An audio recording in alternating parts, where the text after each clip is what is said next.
driving yourself is just unnecessary. Most of the people who have cars can afford to hire a driver. Any week my driver is not around is like a bad week for me because my productivity drops significantly. Do you know how much people are paying for shops? I'm thinking about Imagine paying 1.5 million for shops. Carry that and put it on that. But you'll be the biggest person in that your industry. First off, right, if you are pursuing God, I really think you should genuinely pursue God for spiritual things, not money. A lot of Nigerian spirituality is around money. Like, it seems like just saying that alone shatters their mind because a lot of them are with God because of the money. If you want to be spiritual for spiritual things. not money. No money. If money is why you are spiritual, come, I'll transfer it to you. Move on with your life. Pursue God for God. Imagine I build house for 1 million people. Me and Dangote would date the same room, bro. Me and Dangote will be guys. 1 million people. 1 million people. And that's how, like, that's what my goal is. That's a logic to it, actually. Yeah, like, I'm like, how do I create housing for 1 million people? If I do that successfully, there's no need, nobody need to pray anything for me to see money now. Those 1 million people, imagine they are giving me 300k a month to stay in those houses. That's 300 billion. Hey guys, welcome again to this amazing set. The last time we were here, we were with Kenita, and then this is where she told us that for some reasons she was not interested in getting married. We've spoken with Grace, and Grace have said a whole lot. But then we're back again to he has been on set, and trust me, the last time we were here was violence. This is one of the most controversial person you can ever find anywhere in the world. Now, the first time we brought him on set, it was more like, are you controversial? But today, is confirmed. He is the most controversial person on set. Please join me and welcome no other person than Bright Okereke. Hello. Controversial. Like, the person that says she's not married is not controversial. She was clear. She was very, very clear. I'm not getting married. I need to watch that interview. Like, she's not getting married. She doesn't even like kids. Oh my God, she doesn't like kids. And she's done. And I'm the most controversial person. Me, I like kids. I'm going to get married very soon, safe. So, as you can see, I am a standard, regular guy. Getting married, have a small business, everything just normal. Him is just pushing propaganda. But you guys are saying the truth. But anyways, quick one, let's begin from this note. So some weeks ago, right, there was this video of Grace that went online, went viral, and then people came where she said she made 300 million. Let's begin from that note. I don't know if you saw it. I saw it. And people came out dragging her, you liar, you're a scam, your hair is looking so ugly, you're looking tattered, you've not made 300 million, back and forth. Now, when you saw the conversation, right, what came to mind? I was so happy. I was like, finally, people are talking about us. Because personally, I live for I want the smoke. I want all the smoke.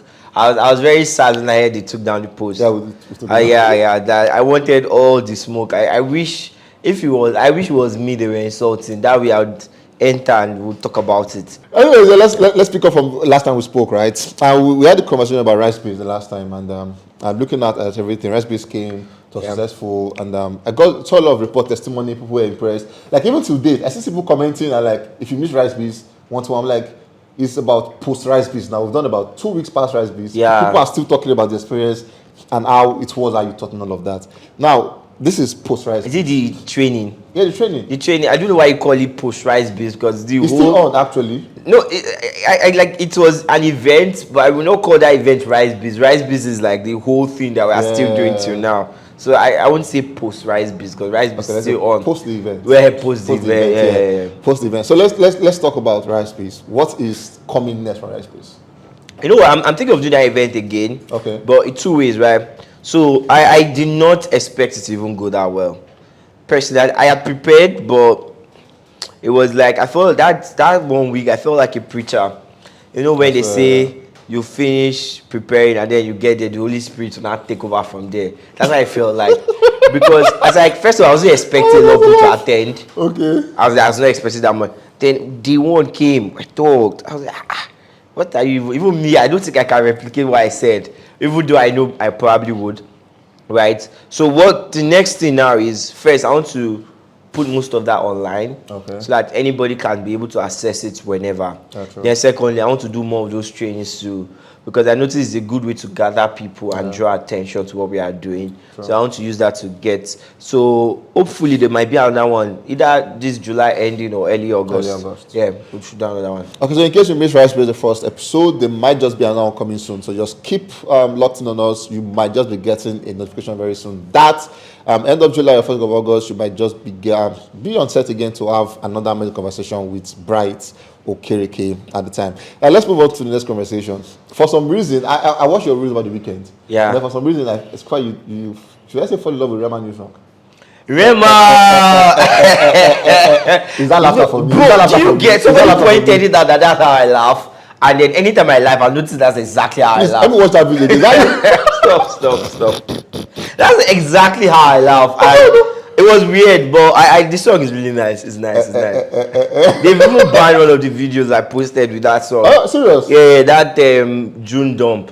I know I did ban it. There's one small 1 second clip there that TikTok say I should not show people that kind of thing. So even me too, I said, okay, don't probably understand. Makes sense. They banned it. I'm funny enough, nobody noticed that 1 second. I don't think I did. Nobody did, because I know if people did see what was there, they would have commented about it. But for some reason, only TikTok saw it. I was like, bro, you need to take this off. Was it deliberate? Did you put it there? I put it there deliberately. Why would you do that? No, because I personally want to put more of. I hopefully in the next couple of years, one of the things I'm working on with all this content is to gain some sort of popularity. Okay. But I do not want to gain popularity as Bryce, the real estate guy. Okay. Because now they are going to put you in this box. Real estate. So the day I come now and say, I go and toast one babe, the babe do like this, they'll be like, real estate guy. You don't, why would you go and...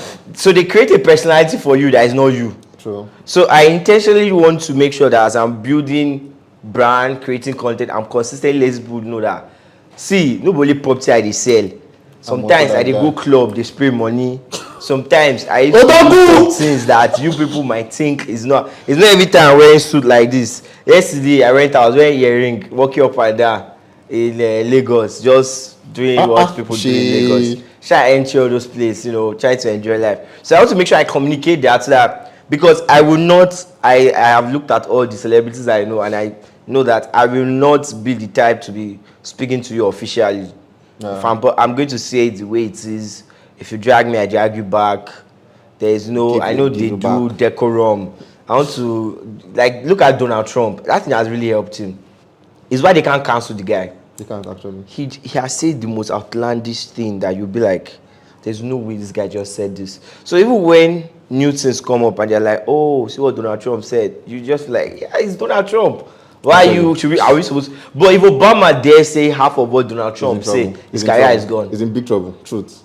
But Donald Trump now, he can say whatever, he can do whatever, and then everybody's just like, it's Donald Trump. We're not surprised. Exactly, we're not surprised. He's done out there. It's that he used to do. So I don't want to create that kind of box to myself where I now have to act a certain way, talk a certain way, because I don't want to offend people that don't even know me or care about me. So yeah.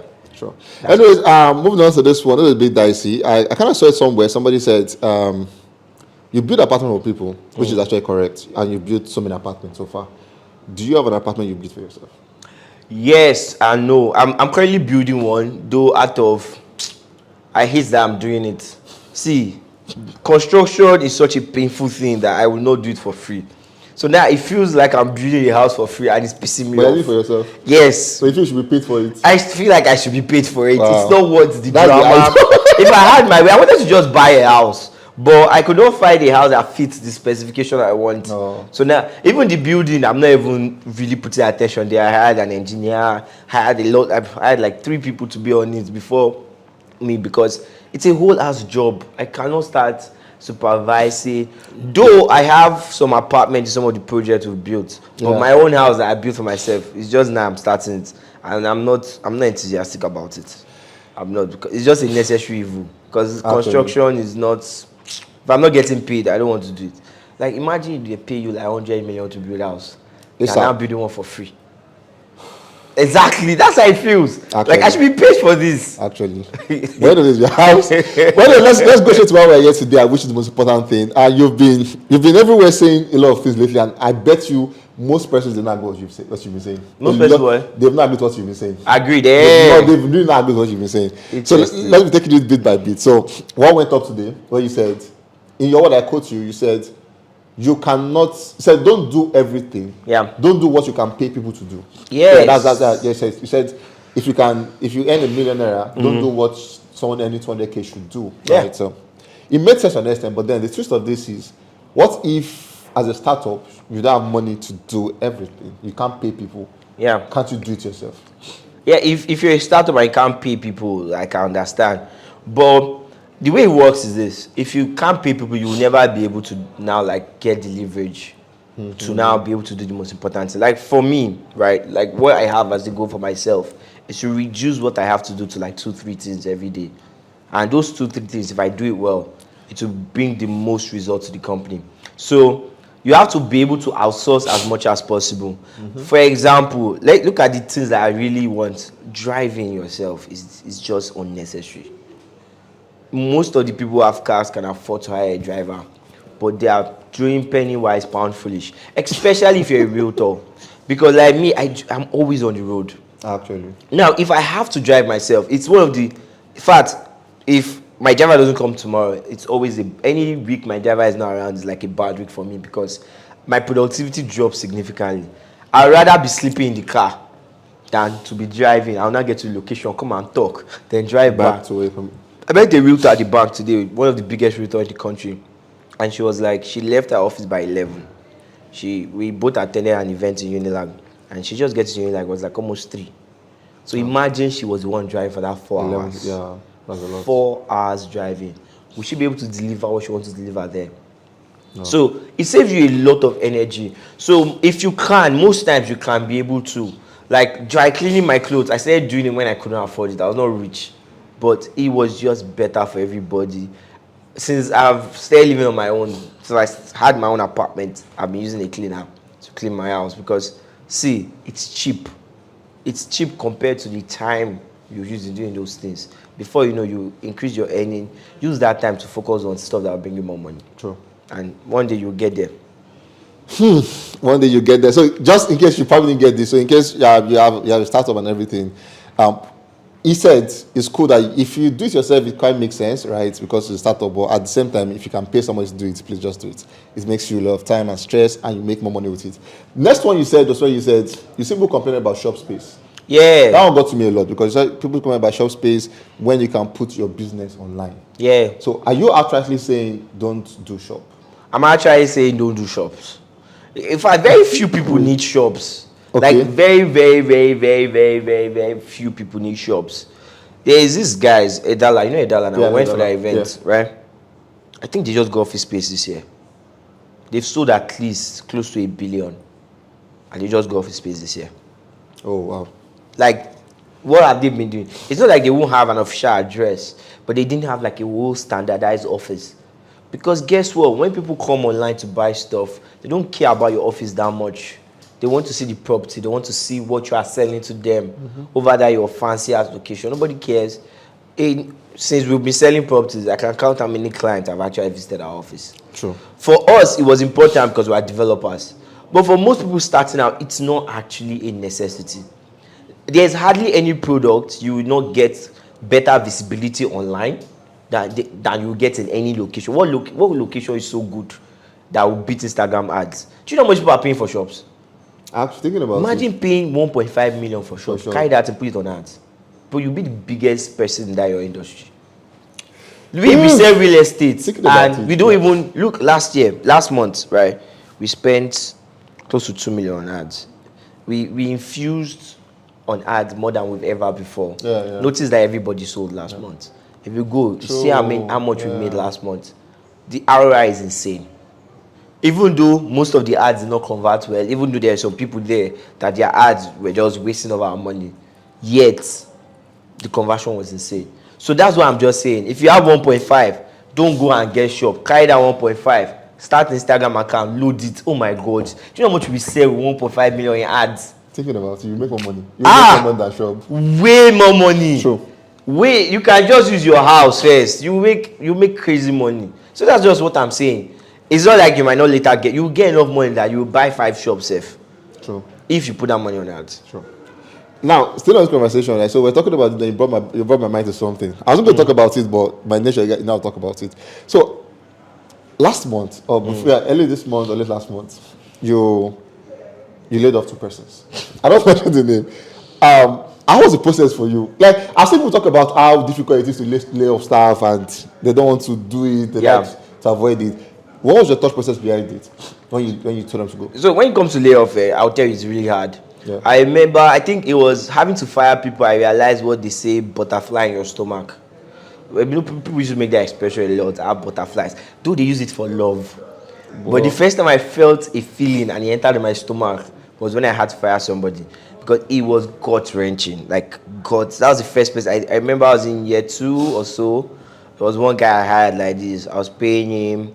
So I was doing this business for that night where they do food delivery at night. So I had one of the hostels. I think, I forgot the name of the hostel. Mariri. So I had 2 staffs in Mariri, 2 in Jaja, different hostels. I had staffs that handled it. This guy was the worst performing and it was the highest paid.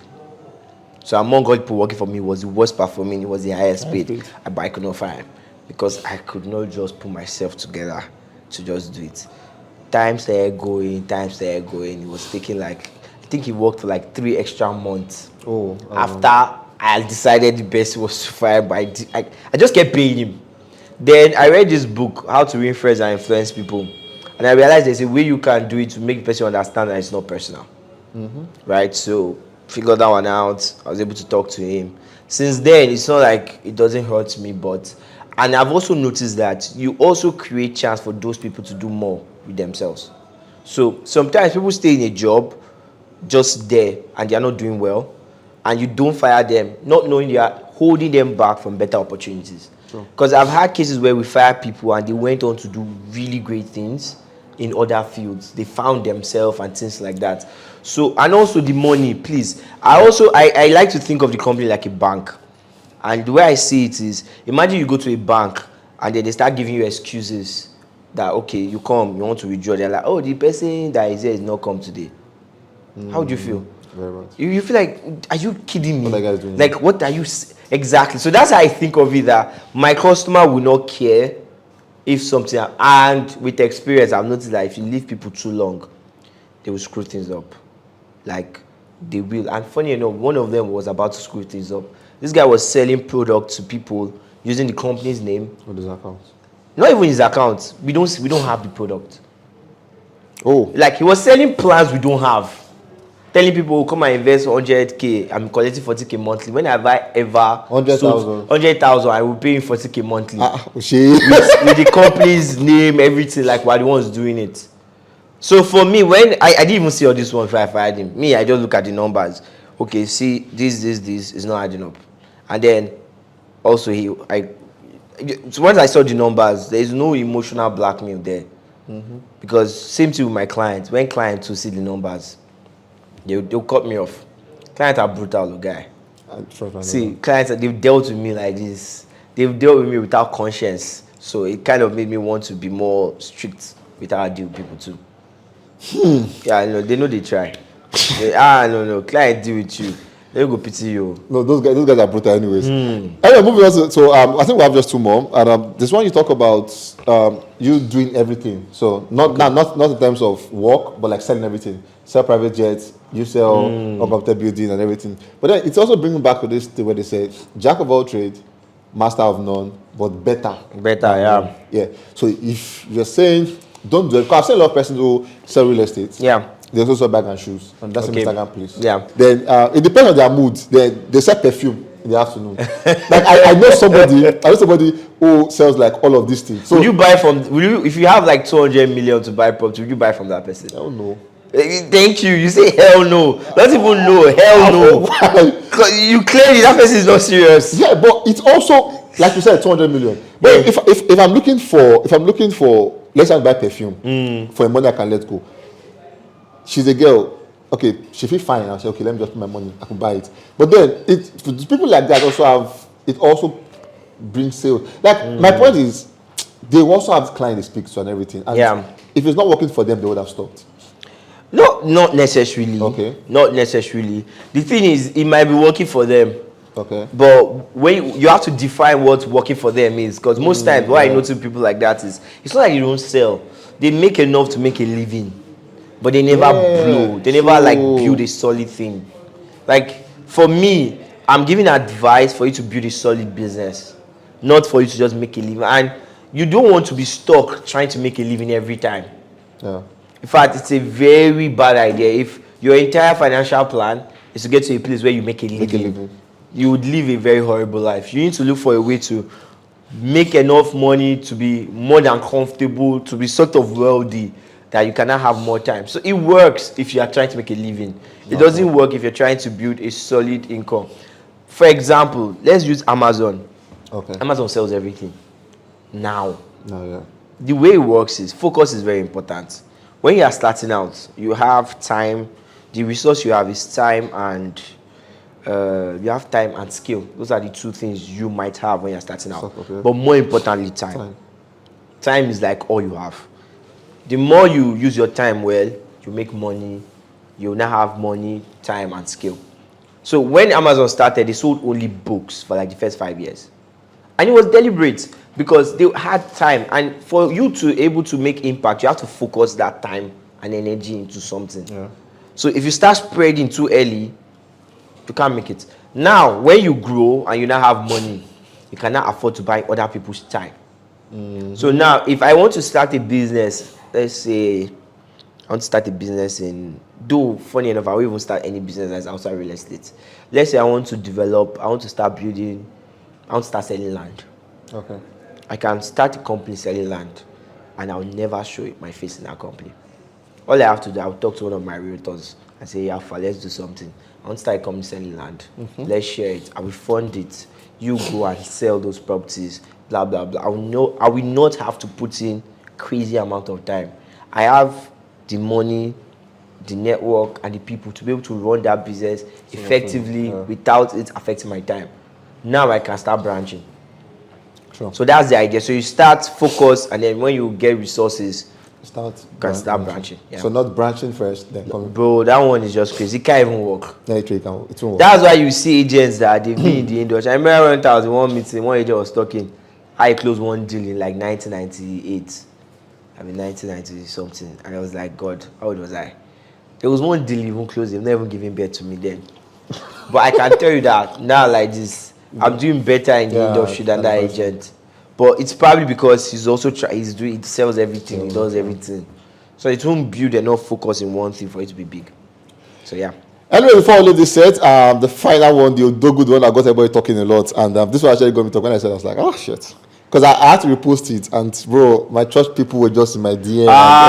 Everybody was like, what's Victor saying? What are you promoting? Whatever. I took it down because I was like, shit. Wow, that's serious. It was too much of a drama. I couldn't move on. So I didn't say it. I'll quote him. He said in his words, he said, this video is probably going to change your life. That's where he said it. Okay. He was sitting there, I was like, this video is probably going to change your life. Then he adjusted it himself. It was like, you don't need God to make money. Pause. And then I saw people coming out to say, and the Bible said, was poor so can be rich. A lot of Bible, you guys know what you guys quoted for me. So a lot of Bible verses, and everyone was like, God is the owner of everything, author and the finisher. He created money, he created man. When you made that conversation, you don't need God to make money.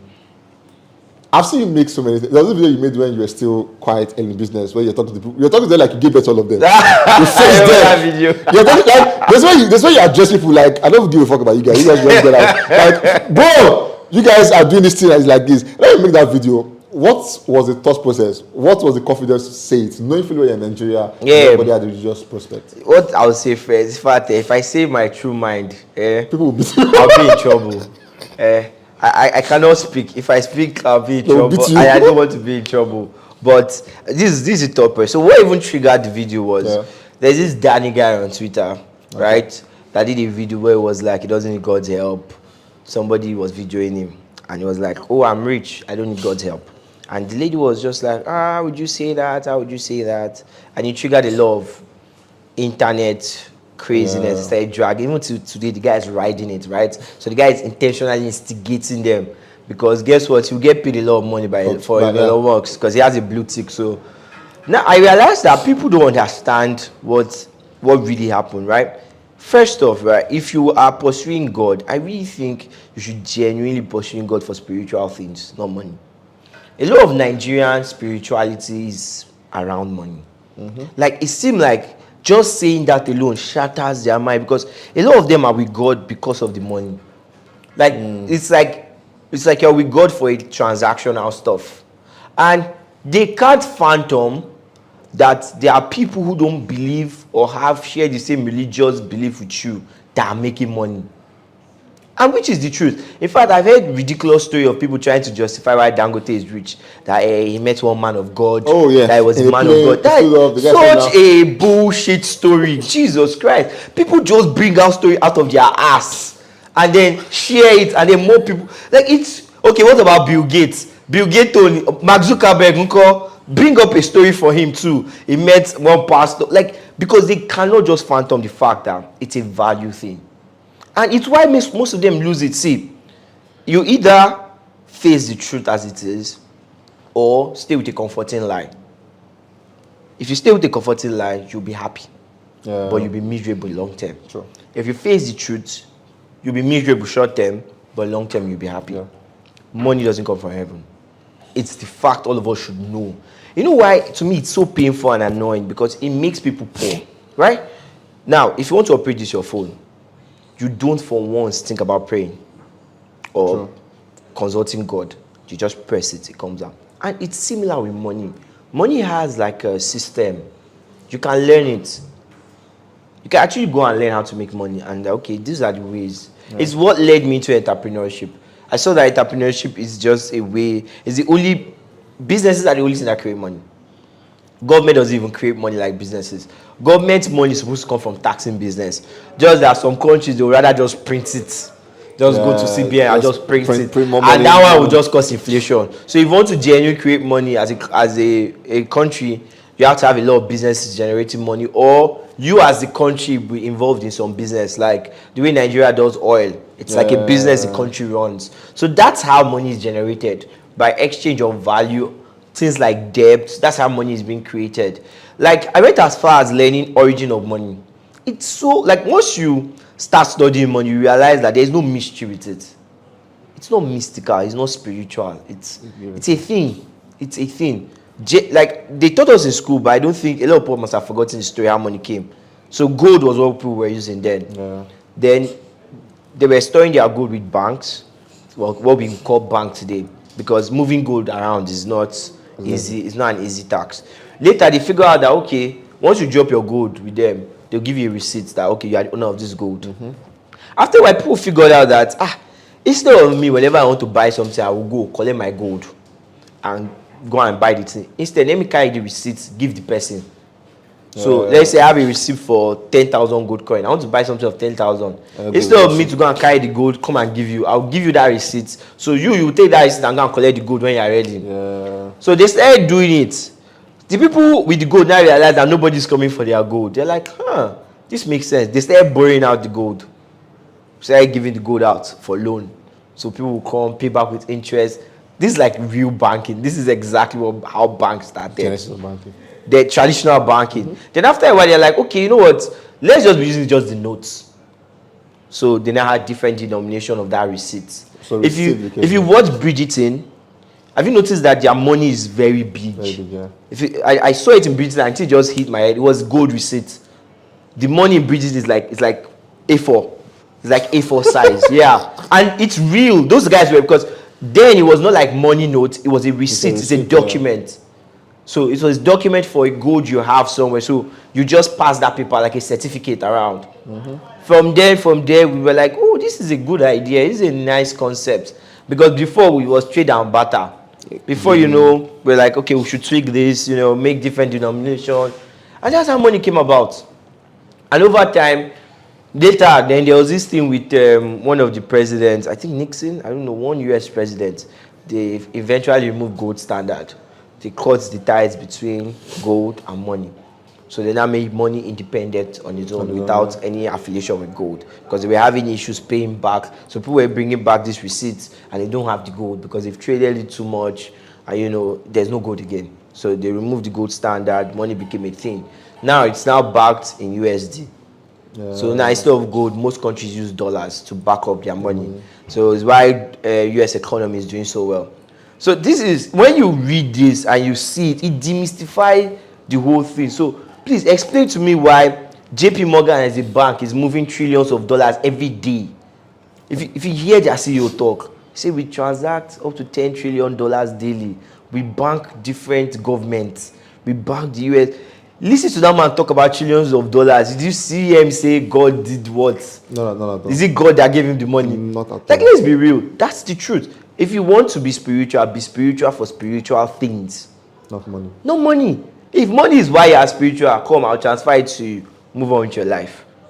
Pursue God for God. The whole Twitter was a mess because apparently all these people are pursuing God for money. Actually. God won't give you any money. See, I'll say it again. God won't give you any money. Stop asking him for it. Now, let me pause here. Because I remember one in my church, a pastor in my church, a youth pastor, sent me a DM and I was like, Solomon's story. Where Solomon asked God and said, when God asked Solomon, after I built the temple, what do you want me to do for you? And then Solomon told God, I want to wish, and God said, okay, I'll give you everything, even with money. And then Solomon became the wealthiest person ever by his story and all of that. So, is there no... Now, with what you just said, are you removing God totally from money equation? Not really. See, like me now. Let me explain how I relate with God when it comes to money. Okay. Early this year, I went on fast to pray to God. I didn't pray to God to give me money. I prayed to God to give me... I was entering a new year and I wanted to be much more focused, to be able to do my job well. And I believe God gave me the strength. And we had one of the best seasons ever. I didn't ask God for money. I didn't wait for God to give me money. I asked God for strength, energy, wisdom, all those things. All those, because I know that I need inspiration. You need ginger, you need motivation. That I can ask God for. And if I believe it, I'll get it. Yeah, true. That one was a smooth thing. I did not go to God and say, God, hey, what's up? I need 10K. So when I went to pray, I did my strategy. I'm like, hey, what's up? So if I build this much property, if I sell it, I get this much. It was how the idea of 1 billion in 100 days came about. You get, so I'm not saying God is just completely out of the equation. I'm just saying there's no direct correlation. No. So it can correlate somehow, one way or the other, but it's not direct. So you can go to God and say, God, can you give me a good business idea? Oh, that will lead to money. This real estate, I didn't get. I think I shared in the last podcast how, I think we call it podcast. Yeah, I know what you're saying. It's not a podcast. I don't want to start a podcast. So the last interview we did, I mentioned how we started real estate I was praying and then I saw a lot of buildings. I was like, buildings. Okay, nice. I went to meet my partner. I'm like, hey, what's up? I want to start real estate. I think real estate is where I should go. It's not like I'm saying God is out of the picture. I'm just saying don't expect money from God. Yeah, literally. It's you can make it yourself. Stop like trying to, oh, God bless me. Oh, God has blessed you with sense. Use it. All the money I make is because I make money for other people. Yeah. True. So this house we're living in, the only reason we paid rent is somebody took his time took like a year and a half of his life to build this house. And now we're paying him. And now we're paying him because of that. If you go and build a house finish, you realize that, oh, more, this is not easy. And look at all of us in the company. All of us are working tooth and nail to make sure we provide our house. There's somebody that want to pay rent. He's paying rent because of the work we worked. Yeah. So it's a chain circle. It's a chain circle. All these gadgets and all this video, somebody else worked hard for it. So we have to give him money to collect it. Thank you. So you are doing your work now. We'll give you money for you to keep doing this. Yeah. You have to do something for other people. That's how money works. How much and how many people? So when I built house for just 20 people, I made a certain amount. Now I've built house for more than close to 300 people. Don't you think I deserve a lot of money? 300 people. More money. By the time I get to 10,000 people that I'm housing, without me, those 10,000 people won't have house. True. Like, think about, without me, those 10,000 people would not be staying in those buildings. So they'll pay me more money. And like that, and like that. So it's how much work you do for other people that brings you money. True. Yeah. Imagine I build house for 1 million people. Me and Dangote we go take the same room, bro. Me and Dangote will be guys. 1 million people. 1 million people. And that's how, like, that's what my goal is. That's the logic to it, actually. Yeah, like, I'm like, how do I create housing for 1 million people? If I do that successfully, there's no need, nobody need to pray anything for me to see money now. Those 1 million people, imagine they are giving me 300K a month to stay in those houses. Calculate, that's 300 billion. I love money. That's crazy money. 300 billion a month. That's the end. Me and Dangote, in fact, Dangote is too small. Dangote is too. I'll tell Dangote, please go and hustle. Go and hustle. You never make money yet. So that's the more logical way to think about money. Yeah, true. 1 million people are paying you money, you make more money. If you can do it for 1 million people, that would be so good. True. So yeah. And finally, I saw you with the CEO of Landmark. It was actually nice to see you. You guys had a main conversation. I saw your views and everything, and that's what we're talking about. Make value, you see to get people, and you make more money. My name is Daki. This is Mr. Bryce. I wanted to talk about the CEO of Landmark. I saw they are giving us sign that. I know. Stop. That is so funny, right? Because I don't even know what I want to tell you. How did you feel? Guy, it's fake life. I just go there. I was like, the guy is actually nice. The guy is actually nice. Like, when I met him, right, I was so first I was nervous, and he was like, "What do you do?" He started talking to me. It was the guy. It was the one carrying the conversation. The way that I was talking, like I knew what I was doing. The guy, he carried the conversation, but he was very nice, very open to hear what I had to say. In fact, it was like him too came to network, and it was funny because I'm like, guy, you never make and finish. You show me the network with me. He was whining me. There was no time I was like, you're already making billions. I was like, see this guy, you. Last man see you, they whine me, see me, I rich. Says you're already. I was like, guy, now you I didn't look cool. I beg. So it was really nice. It was a very nice conversation. So when I saw, I was like, oh my god, we should talk about this. But anyway, so that we don't kill this guy. Look behind the camera. My name is Daki. This Brad Okereke. It was fun doing this again. Hopefully, it says more controversial stuff. We'll come back here again and have you guys understand why he said it and why he said it the way he said it. My name is Daki. We'll catch you guys at the very next one. Please stay tuned and follow us on our pages. We have Instagram, Facebook, Twitter, TikTok, we're everywhere. Follow us, share our page to every person you know who wants to get property. We will deliver to you guys in no time. Take it, guys.